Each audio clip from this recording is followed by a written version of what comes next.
तो गाइज इस वाले लेक्चर में हम लोग कंटिन्यू करेंगे अपना बायोलॉजिकल क्लासिफिकेशन में। अभी तक हम लोगों ने प्रोटिस्टा के 5 सब क्लास हम लोगों ने कंप्लीट कर लिए हैं। अब हम लोग यहाँ पे किंगडम फंजाई की तरफ मूव ऑन करेंगे। ठीक है, हमने बहुत अच्छे तरीके से डिटेल में आपको चीज़ें बताई हैं और नीट 26 में जहाँ जिस पॉइंट से क्वेश्चन बनने के पूरे आसार हैं, पूरे चांसेस है, तो वो भी मैंने पॉइंट आपको अच्छे से एक्सप्लेन किया है। तो आप लोग अच्छे से उसको वीडियो को फिर से वॉच करना। चलिए यहाँ पे किंगडम फंजाई की बात करते हैं। तो यहाँ पे देखो बेसिकली जो मोटी मोटी चीज़ मैं बता दूँ कि ये सभी लगभग क्या होते हैं, सेप्रोफाइट होते हैं। कैसे होते हैं? सेप्रोफाइट होते हैं, या इन्हीं को हम लोग हेटेरोट्रॉप बोल देते हैं। ठीक है, डिकम्पोजर भी इनको बोल देते हैं। रीज़न क्योंकि इनके पास क्लोरोफिल ए नहीं होता है और ये खाना अपने आप नहीं बना सकते हैं। ये मेन पॉइंट इसका है। ठीक है, जितने आप मशरूम वगैरह देखते हो सभी इसमें आते हैं। एंटीबायोटिक की जो डिस्कवरी हुई थी तो ये इसी से रिलेटेड है। ठीक है, ये आपको मैंने मेन पॉइंट यहाँ पे बता दिए हैं। अब जो क्लोरोफिल ए नहीं प्रेजेंट है तो मतलब ये इसका जो डिवीज़न होगा वो आपके फोटोसिंथेटिक, मतलब आप ये को न्यूट्रिशन के बेसिस पे नहीं होगा। रीज़न इज़ दैट क्योंकि सबका यहाँ पे न्यूट्रिशन एक ही टाइप का है, मतलब हेटेरोट्रॉफ का है। ठीक है, अब क्या होगा यहाँ पे देखते हैं। तो the fungi constituent a unique kingdom of heterotrophic, पहली लाइन यहाँ पे दी है और आप समझ जाइए यहाँ पे क्यों बोला गया है। सर मैंने बता दिया। This show a great diversity in morphology, बहुत इंपॉर्टेंट है, एंड हैबिटेट। दो में यहाँ पे सबसे ज़्यादा डाइवर्सिटी आपको मिलेगी, दो चीज़ों में। ठीक है, एक और मैं आपको डाइवर्सिटी बताऊंगा अभी, और वो मैं कम से कम 3-4 बार बोल चुका हूँ अपने लेक्चर्स में। अगर जो आप लेक्चर मेरे देख रहे हैं लगातार तो उसमें मैंने बोला है। मैंने बोला था न्यूट्रिशनल जो डाइवर्सिटी होती है सबसे ज़्यादा वो मिलती है मोनेरा या प्रोकैरियोट या बैक्टीरिया के केस में। बट यहाँ पे अगर जो आपसे बोले कि कोई मार्फोलॉजी में अगर जो कोई सबसे ज़्यादा डाइवर्सिटी मिल रही है तो वो फंजाई में मिल रही है, और हैबिटाट में पूछे तब भी वो फंजाई में मिलेगा। तो ये इंपॉर्टेंट है और नीट में ऐसे कई बार क्वेश्चन पूछे गए हैं, तो आपको याद रखना इस चीज़ को है।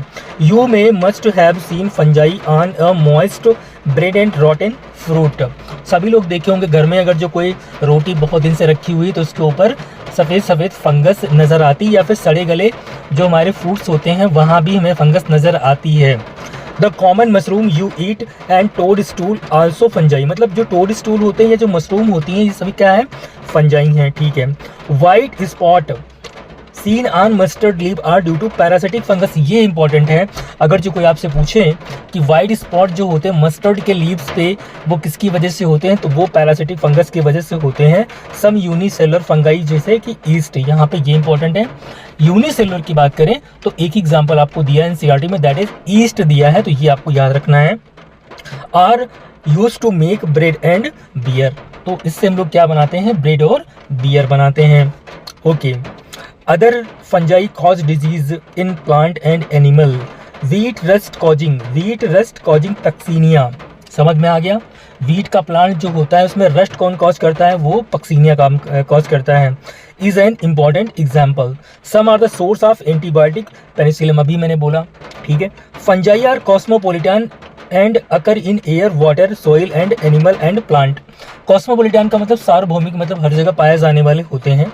ठीक है, they prefer to grow in warm and humid places, ये सबसे ज़्यादा जहाँ पे थोड़ी सी गर्माहट होती है और जहाँ पे थोड़ा मॉइस्चर होता है वहाँ पे ग्रो करना ये पसंद करते हैं। Have you ever wondered why we keep food in the refrigerator, अब ये एनसीईआरटी ने क्वेश्चन पूछा है कि कभी आप आश्चर्यचकित होते हो कि हम अपना फूड रेफ्रिजरेटर में क्यों रखते हैं?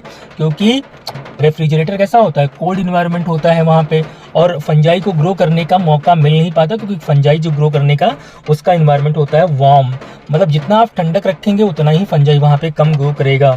Yes, it is to prevent food from going bad due to bacterial और फंगल इन्फेक्शन, और वो ऐसा क्यों होता है? क्योंकि वहाँ पे इन्वायरमेंट कोल्ड हो जाता है। आगे, with the exception of yeast which are unicellular fungi are filamentous, देखो सभी लगभग फंजाई जो है आपके फिलामेंटस होता है except east.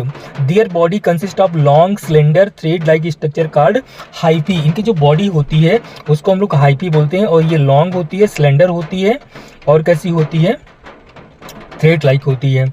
The network of hyphae is known as mycelium, मतलब अगर जो एक हाइफी दो हाइफी आपस में ऐसे जुड़ते रहते हैं तो उनको हम लोग क्या नाम देते हैं, माइसेलियम। अच्छे से पॉइंट याद रखना, हाइफी क्या होता है, माइसेलियम क्या होता है।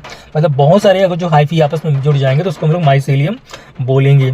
सम hyphae are continuous tube filled with multinucleated cytoplasm, these are called coenocytic hyphae.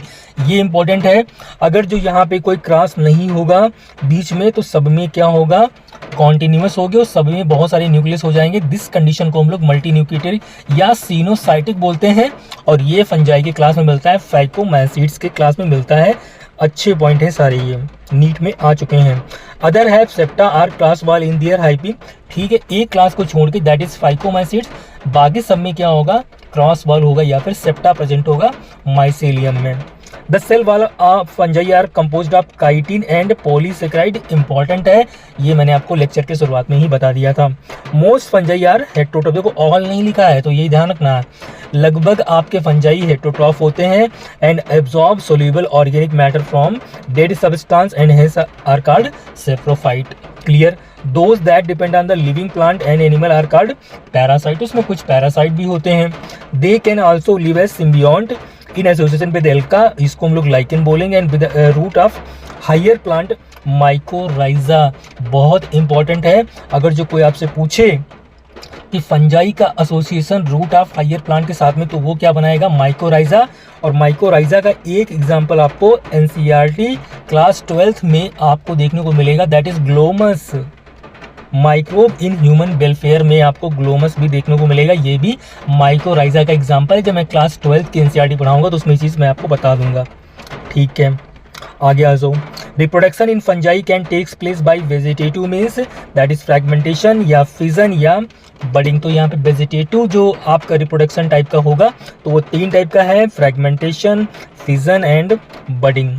Okay, asexual reproduction is by spore formation, important है, स्पोर कॉल्ड कोनिडिया और स्पोरेंजियो और जूस्पोर, ये काफ़ी इंपॉर्टेंट है। कोनिडिया जो होगा, स्पोरेंजियोस्पोर जो होगा, जूस्पोर जो होगा, ये हमारे असेक्सुअल रिप्रोडक्शन के तरीके हैं। जबकि सेक्सुअल रिप्रोडक्शन जो होता है ये ऊस्पोर या एस्कोस्पोर या बैसिडियोस्पोर के थ्रू होता है। अच्छे से याद कर लेना, कोड इसका है ABO, एस्कोस्पोर, बैसिडियोस्पोर और ये oospore, ये सेक्सुअल रिप्रोडक्शन का तरीका है। आगे यहाँ पे the various spore are produce in distinct structure called fruiting bodies, spore जो होते हैं वो फ्रूटिंग बॉडीज के अंदर प्रोड्यूस होते हैं। The sexual cycle involve the 3 step, sexual cycle जो होती है वो 3 स्टेप की होती है, that is fusion of protoplasm between 2 motile और non motile gamete called plasmogamy. मतलब फ्यूजन अगर जो कर लिया मोटाइल या नॉन मोटाइल गैमेट्स का तो उसको हम लोग प्लाज्मोगैमी बोलेंगे। देन फ्यूजन ऑफ 2 न्यूक्लियाई, अगर 2 न्यूक्लियाई आपस में फ्यूजन कर रहे हैं तो that is karyogamy. And meiosis, meiosis भी होती है, तो यहाँ पे आप ऐसे याद कर लो PKM, that is plasmogamy, karyogamy, then meiosis. और ये सीक्वेंस के साथ आपको याद करना है, उल्टा पुल्टा मत याद कर लेना, पहले plasmogamy, then karyogamy, then meiosis होगा। आगे यहाँ पे आ जाओ, ये देखो सारे यहाँ पे खतरनाक पॉइंट हो, कई बार नीट में पूछे गए हैं। When a fungus reproduce sexually 2 haploid hyphae of compatible mating type come together and fuse. Sexually reproduction में जो होता है कंपैटिबल टाइप के जो हमारे हाइफा होते हैं आपस में पास आते हैं और फ्यूज कर जाते हैं। In some fungi the fusion of 2 haploid cells immediately result in the diploid cell, important है और इसको हम लोग बोलते हैं ये। However in other fungi ascomycetes and basidiomycetes and intervening dikaryotic stage यानी N+N 2 polar nuclei, A2 nuclei per cell occur. Such a condition is called dikaryon. The phase is called dikaryophase fungus. ये important है। Ascomycetes और बैसिडियोमाइसीड्स के case में अगर जो आपसे बोलें तो यहाँ पे डाइकैरियोटिक फेज मिल जाएगी और यहाँ पे N+N की कंडीशन होती है। कई बार नीट में पूछा गया है कि बताइए डाइकैरियोफेज की कंडीशन किस ग्रुप में मिलती है फंजाई के, तो एस्कोमाइसीड्स और बैसिडियोमाइसीड्स में। आगे आ जाओ। Later the parental nuclei fuse and cells become haploid, बाद में पेरेंटल न्यूक्लियाई आपस में फ्यूज कर जाते हैं और सेल कैसी बन जाती है, हैप्लॉइड बन जाती है।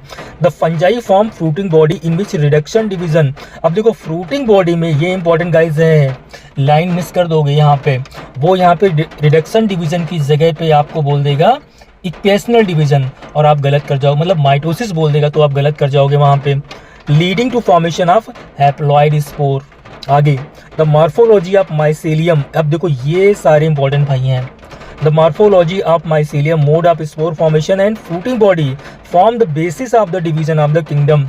फंजाई को अगर जो कोई पूछे कि फंजाई का जो क्लासिफिकेशन का बेसिस है तो क्या है, morphology of mycelium, mode of spore formation and fruiting body. तो यहाँ पे 3 पॉइंट यहाँ पे दिए, अच्छे तरीके से आपको ध्यान रखना है।